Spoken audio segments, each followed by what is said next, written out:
All right, 99.9 Punk World Radio FM. You guys already know what time it is. Right here, we actually have Montreal, Quebec punk rock legend. That's right, we got John of the iconic Quebec-based punk rock group 22. John, how are you doing tonight, man? I'm good, man. Thank you. Thanks for the introduction. We don't get called iconic very often, so thank you for that. Hey, man, you are most certainly welcome. Honestly, there's a lot of punk rock bands all over the place, man, but when I think Montreal punk rock, I honestly think 22, and I'm not just saying that because I got the man himself here on the radio station. That is the honest truth, man. You guys have been doing your thing since the mid to late 90s, man, and going hard. I know you guys took a 10-year hiatus, but at the end of the day, fans, as you already know, us fans did not forget about 22.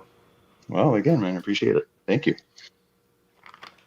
But John, I know you're a very busy individual, and of course it's Saturday night, so I'm not going to take you away too long. But I got to take you back to the beginning of this amazing band and just ask you, like, how did you actually meet the original members, and of course, what actually made you guys all decide to come together way back in the mid '90s to form 22? So I was in a band called Third Fall, and that's around 1996, something like that. And we kept doing shows with the other band called Bugs of Budsland, which was kind of like South Shore Montreal as well. And we became really good friends with those guys. And I think it's around 98 or 99 that two of the guys in my band decided to form like a side band with two of the guys from Bugs of Budsland. And that was me and Nick from Third Fall and Kuz and Simon from Bugs of Budsland. And we just started jamming together and made a few songs and we recorded. And right around, I think, 1999, we recorded 5 songs and we just thought they were better than, the other 2 bands that we were in, and we were having more fun. And that's how it started. Just as a side project at first.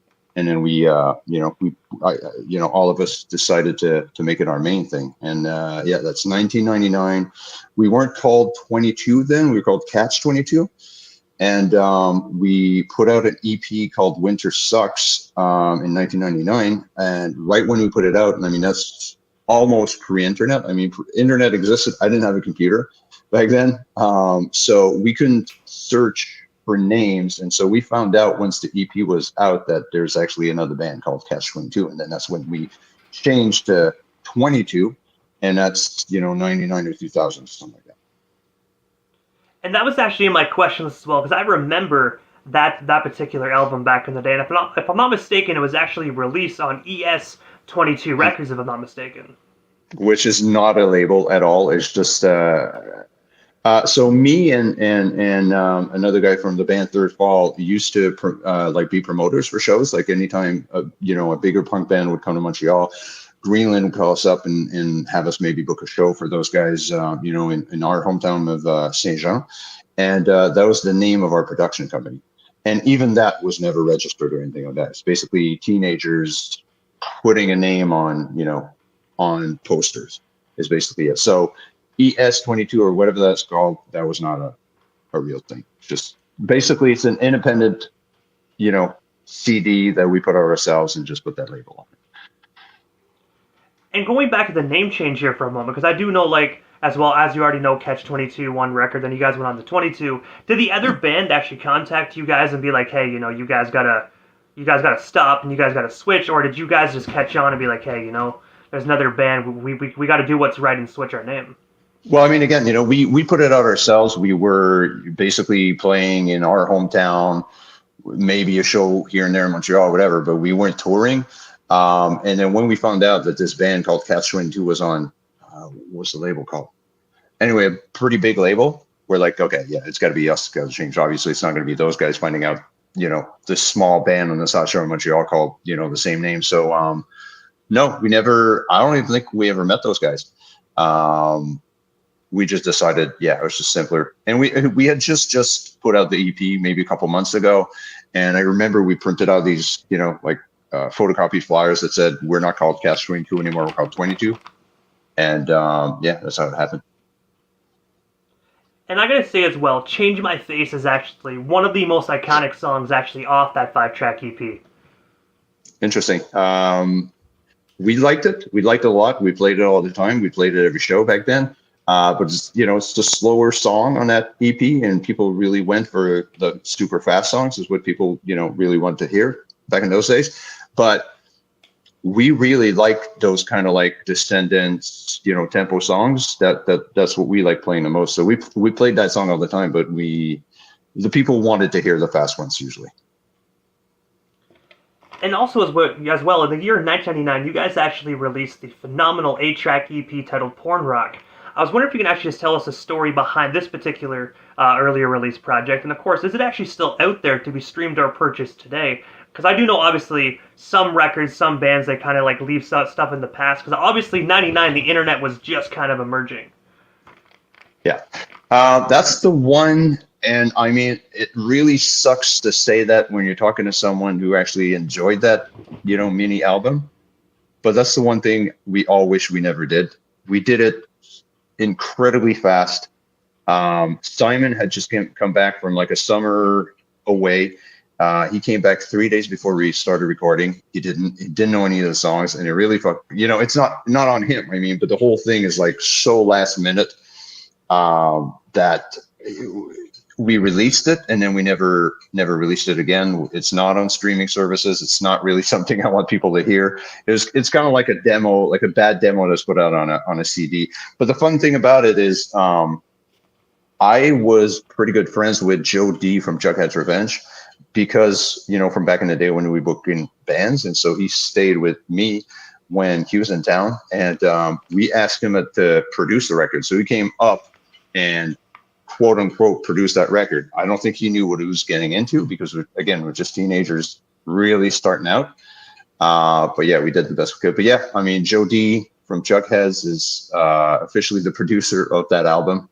And but no, it's not on streaming. It's nowhere to be found. And that's kind of how we want it to be. So I know you said that you guys really went through this album fast, and I do know after you guys came back from the 10-year hiatus, there's all new members. Is that something you might relook at again? Maybe take those songs, re-record them, and kind of create not the same project, obviously, but like a similar project to your own liking? Yes, but that would be very costly. It's something that we discussed a bunch of times, that there's some songs from back in those days, or even some more recent songs that. So the problem with this band is, up until recently, we always did things way too fast. We were never ready when we went to the studio. We'd written a song like maybe 3 days before we went to the studio and decided to record it anyways, and it wasn't ready and all that stuff. So a lot of our stuff, like looking back, we're, not super stoked on. But then there's some pretty good songs on there that we wish we recorded better. So that we thought about it, we discussed it. I don't think it's going to happen, just because it costs so much, and yeah. But we talked about it. Just something. I mean, if we had more money, we would do it.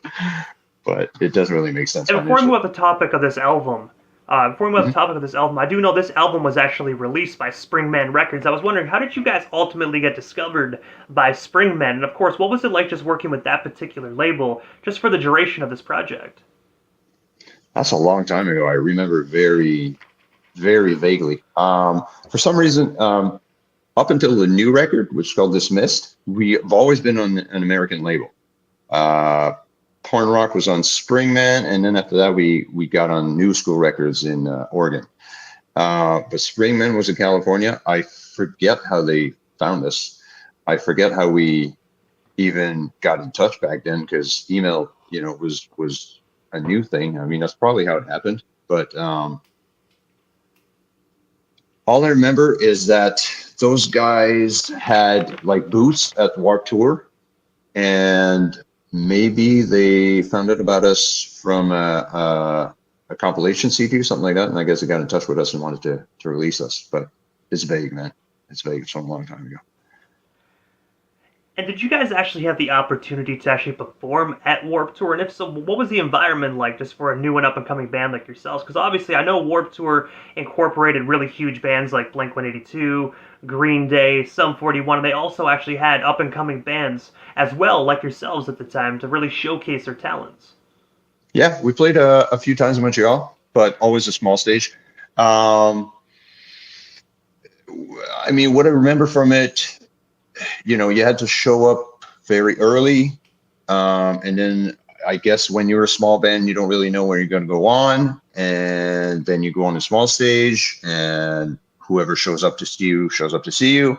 And then the rest of the day, just, checking out a bunch of bands you like probably, and checking out how the big, festivals happen, which for us was definitely the first time we ever did something like that, anything like that. But yeah, I mean, from what and it's funny because we were looking for old pictures from like 2003. I guess that's around the time when we did the Warp, and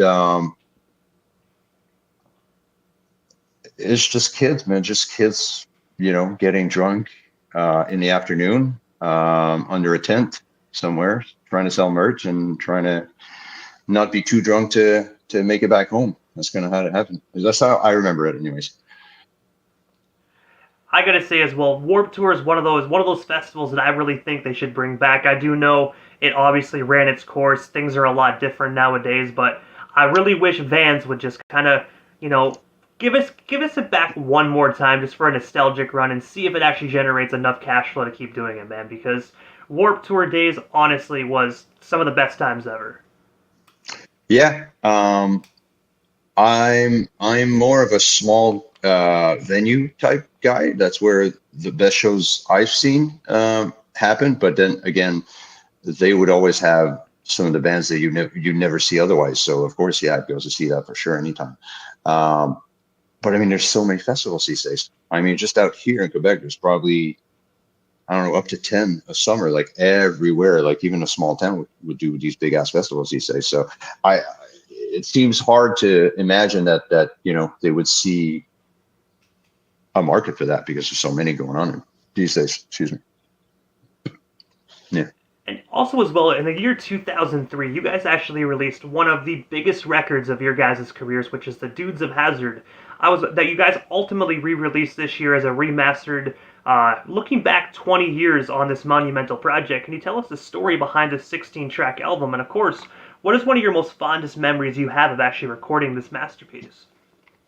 Well, I think we all consider that our first real recording, in the sense that, that's when everything before that were demos, and then we put out demos on like an EP or a compilation, stuff like that. So that's the first time where we booked a studio for a whole month. And we said, okay, we're doing this right. And so we did pre-production for the first time. We'd never done pre-production ever before. I mean, like I said, we did demos and just released those. So we did pre-production, and then, a whole month in the studio. And it was just, the first time that we put enough time into it, where when we released it, we were very happy with it. It's the first, I mean, if someone was gonna, it's what we consider our first release, really. That's when, Frank got in the band, and that's when it all kind of clicked. And that's where, we sort of mixed, fast and aggressive with, mid-tempo, melodic, popular songs, which is what I really dig. And it was also a very fun era. We had a ton of fun back then, for sure. We had a few songs, we played a few songs where I would go and play drums, and Nick would come and sing, metal songs and stuff like that. There's one, the last song on that record is called Dragon Killer, and that's him singing and me playing drums. And that's just us goofing around and just having a good time. So that was the most fun era. And that's the first time we ever put the time into, meticulously recording an album. And I have to say as well, this album is absolutely phenomenal. I remember the first time I got my hands on it. This is the album where I first discovered you guys. When I was younger, I had an individual that I knew from school that actually was from the Montreal area and actually brought the CD into Ontario and showed me. At first, I was like, what is this? Put it in, and I loved it. I was like, man, how do I get myself a copy? I don't want to admit it. I know it's been about close to 20 years, but he put it onto his computer and burnt me a copy because he didn't know how to get another copy of it. So I remember actually having the burnt copy for like 5-6 years, and then I actually came across it actually at a local record store. So I did the good deed, threw out the copy, and got myself a real one. Nice, man. Well, hey, again, I appreciate it. I mean, again, back in those days, of course, internet was happening, but it wasn't streaming yet. So you actually sold physical copies, and that's one where I remember, I don't know what the numbers were exactly, but I know that's one where we had to reprint it like a month after it got released. And back then, the my go-to anyway was Interpunk, and I know that it did well on there. We, top 10 for like a month or two or something like that. And like I said, we reprinted those really early, and I think that's the first one we ever released in Japan as well. So really, it was it was a fun time, and it was starting to kind of look like maybe we could make something out of this band. That was the era. That was 2002, 2004. That's when, it made the most sense to us. And Japan has such a huge market for music as well, not just punk rock, but music in general, man. They still, even today in 2023, eat CDs up like a fat kid in a candy store, man. They absolutely just love CDs and hard copies. Yeah, man, I was just there last summer, and one of the first things I saw, I think, when we got to, I guess, Tokyo, is they made a tower of records, just like back in the day. I think it's 5 stories high, or maybe more than that, and everything is CDs. There's barely any vinyls in there. It's all CDs. So I was stoked to see it for sure. I personally still, every band that I like, I still buy the CD. Same here as well. I always tell my wife I won't buy another CD. She gives me that look, and next thing you know, I come back with another stack of CDs. Well, it's fun to. I think I actually. My apologies, John. No, go for it, man. I was just gonna say as well. When I actually bought your CD off Bandcamp, I looked there and said one more CD, and you bought your guys' album. So cheers. Well, thank you. But I like having something physical in my hand. Something that it feels more real. You can tell that the band, what kind of effort the band put in it. I mean, as much with the artwork, than with the actual product, and it just feels more real to me when you're holding something physical instead of just an MP3. And I mean, most people, I guess, they just, play, what do you call them? Compilations, and they don't really know which bands they're listening to. It's just songs, so it just means more when you have something physical. And I definitely agree, especially the thank you notes as well, man. Like, I really love reading those because you really get a sense of, who really incorporated themselves. Even like, I remember back in the day, I don't know if bands still do this, but they list like every single person that had like a hand, even the street team, every individual. I love reading all that because it really shows how much the band truly cares, and you can kind of get a vibe for their personality because you can tell those thank you notes aren't written by the label. They're actually written by each and every single member of the band. For sure. And I mean, back then it used to be a big deal when your friends would release records, or bands that you toured with, or bands you played with. And you're buying a record and you're hoping they're thanking you for some reason. I just wanted to check out the thank yous to see if it were in there somehow. And I mean, that was one of the reasons as well, when you really thought about it, when you would release a record, to make sure you didn't forget anyone. Every band we've ever played with this year, we have to put in there and all that. So yeah. Again, it just means more when you have something physical, I feel. And we actually have a fan comment in here, and I have to bring this up because you could really tell the sincerity of this individual. Black25 says, I listened to you guys when I was 20 and 21, the newest album, and he also said 22 is one of my favorite all-time bands. Well, thank you, Black25. Appreciate that very much. Sorry, Black25 as well for butchering that reading it. I can always read half of it on my screen, so yeah. I had to kind of like summarize that up a little bit. Cool. I think you said something about Porn Rock again. I'm so sorry if anyone's looking for that record. I mean, my favorite album is Porn Rock. Yeah, that's too bad. Please check out the more recent ones. They're much better. much better. But also as well, as we already know, you guys actually went on a 10-year hiatus. I have to ask, man, what ultimately led to you guys going on a hiatus and, of course, re-emerging pretty much exactly 1 decade later within the music industry? Because you guys came back with a vengeance. You guys came back like you never left. So around, I think it's 2005, we sort of get our big break, and we get on a tour with Rise Against, Belvedere, Mute, and it's part of the Music Plus 123 Punk thing, which is our version of MTV out here. And so we get on this, pretty gigantic tour. We have fun, pretty good response, and then we're on fire. And we decide to go right back in the studio after this tour again. Probably big too quick, but still, our label's super happy with us as well. So they book us a studio in Chicago with this sort of semi big time producer who's going to be big time just right after us, actually. We put a ton of effort into this record called Defective. And then again, by the time it comes out, you kind of get butchered at the mix. And so we're super unhappy with the mix. We're disappointed. We make this, we filmed this video clip for one of the songs. It plays quite a bit again on that, Music Plus channel. And it feels like, okay, this is, not like we think we're going to make it huge or anything like that, but it's like, okay, we can probably tour on our own now, and at least maybe in East Canada. But it didn't happen. It wasn't happening. So we kept playing, whenever we would do a show, if it was just us, it would probably be like 50 people, something like that. So we wouldn't break even. And we just got, discouraged. So after about a year, I think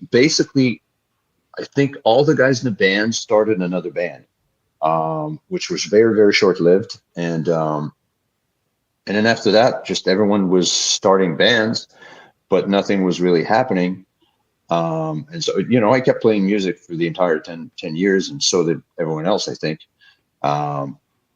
And at some point, we just decided we might as well just call it 22 again, because everything else we're trying out is just not happening. So that's kind of how it happened. We just kept playing for 10 years in different bands, different projects, trying to start something. And then we just figured it would just be easier to call it 22 again. That's how it happened.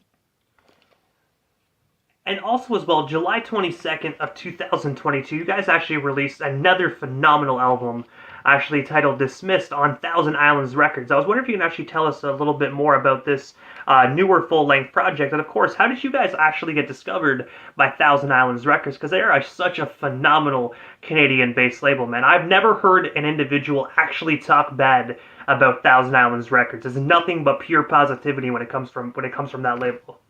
Yeah, totally. Well, I mean, first off, if anyone's going to check out our music, definitely go for that album. It's called Dismissed. It's the newest one. And, we're proud of that one.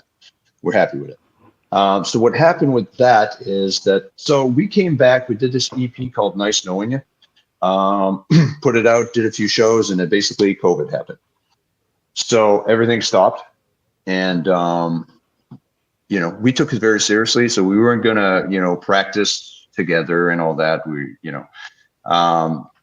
And with all the lockdowns, at some point, I guess, mid 2020, I was like, okay, this is going to last a while. It sucks to be home. I'm going to look back at this. Like, I have to do something worth this downtime.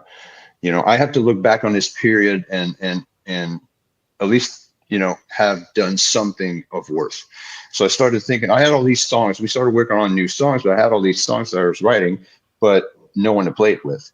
So I figured maybe I'll try to reach out to some old connections and see if anyone wants to write a record and record a record at a distance. And I reached out to Luke from Good Riddance, and they were not doing anything either. And I pitched them, you want to try to write a record with me? He's like, yeah. And that's as simple as that. We started working on it, I think, January 2021. And for 6 months, basically I wrote the songs. I blueprinted the songs, recorded them all on my own, would send it to him. And then we would spend the weekend going back and forth, like, okay, I think this part needs this part needs this, all that. And we go back and forth for 6 months. And that's how we wrote that record. Basically, him in California, me out here in Montreal. And we all recorded in different areas. He recorded in California, so did Sean. And Dan and I recorded out here in Montreal, and we all mixed it at the blasting room. So yeah, it was a COVID record written in 3 different places in the world, and we're very happy with it. So if you're going to check out anything from us, definitely check that one out. And I gotta say, Grudge is one of my favorite songs off this record. If you had to make me choose one song, Grudge is definitely the one I gotta go with. The whole album is phenomenal, but if I had to choose one, it's definitely gotta be Grudge. Yeah, and the fun thing about that one is, so that's the last song that we had tried to write before COVID.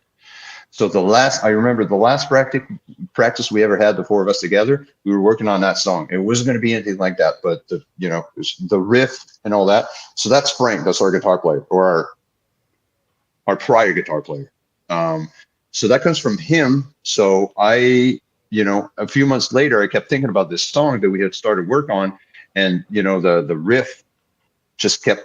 I'm like, this is a good riff. We should, try to do something with it.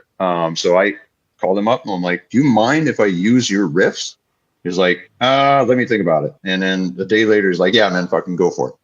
But he didn't record the song, but he wrote basically the riffs in that song. And so we started from there. So that song is a mix of Frank, who's not in the band anymore, and then the current band. But I have to ask as well, because obviously I know we touched base on like a sliver of your amazing career within the music industry. I know there literally is so much more that we could have touched base on. But what is next for yourself and the rest of 22? Because I do know right now the Dudes of Hazard, you guys are pushing that remastered release, and of course, Dismissed that actually dropped last summer. But is there anything we happen to miss during this evening's interview that you still want to touch on, talk about, or promote? Well, we still got you here live on the radio station airways this evening. Well, I mean, the EP that we put out just before Dismissed, I think that one came out in 2018 or 2019. We're happy with that one as well. It's much more poppy than Dismissed. But that's so okay. So when I put out that EP, I kind of felt like, okay, we went full pop on that one, and that's a part of us, but that's not the whole, that's not the whole picture. And that's kind of also why I wanted to do Dismissed, which is way more aggressive. And so you kind of get the two sides of us, right? But check out that EP as well. We're happy with it. That one was mixed at the blasting room as well, so it sounds great. And we play, we usually play 2-3 songs off that EP when we play live. And then as far as what we're doing, we're not doing much right now.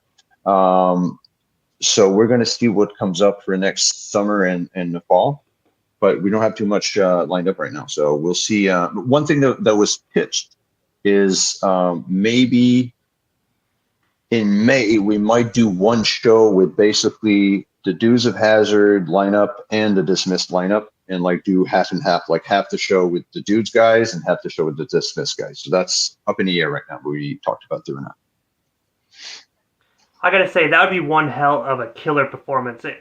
I do know, obviously, you guys talked about it. Do you guys have, like, during these conversations when they spiraled, did you guys kind of have an idea of where you want this concert to take place? I'm assuming probably right there in the heart of Montreal. Yeah, we wanted to do it the exact same place we did it 20 years ago, which is the Café Campus. So I found the flyer for when we launched that album almost 20 years ago now, and it was May 2004.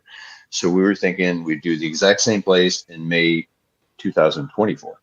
So we talked about it. It's complicated because it involves 9 people. So we'll see. But if we're going to do it, it's probably going to be at the Café Campus in May 2024.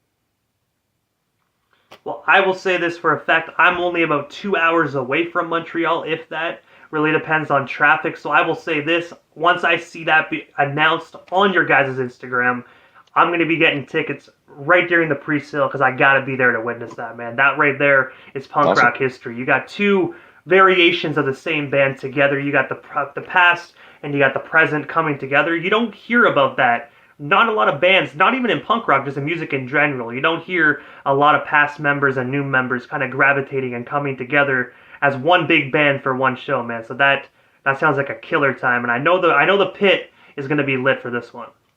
Well, it could be. I mean, that's the thing is it was it's two different bands, obviously. I mean, the Dukes of Hazards compared to Dismissed is they're very different vibes.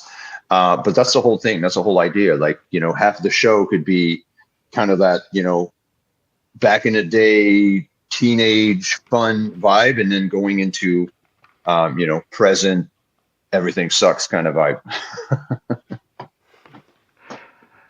But I gotta say, first and foremost, John, before we part ways here, obviously I know how to follow you guys on social media, but for the individuals that are not following you on social media, how do we go about following not only yourself, but of course all of 22 if we're not already doing so? So on Instagram, we are 22.band, I think. And I think it's the same on Facebook, although I'm not sure. Let me check right now.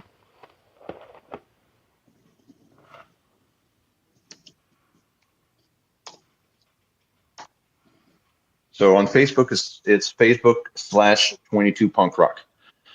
And then we have a YouTube channel as well, and Spotify, all that stuff. But yeah, we're out there. You can find us.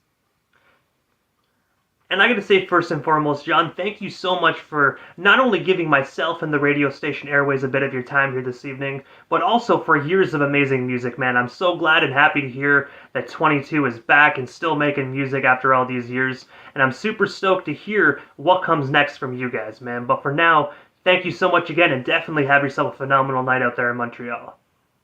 Appreciate it, man. Anytime. And I hope to see you in Montreal if we do that thing. And then you're on Ottawa, I assume.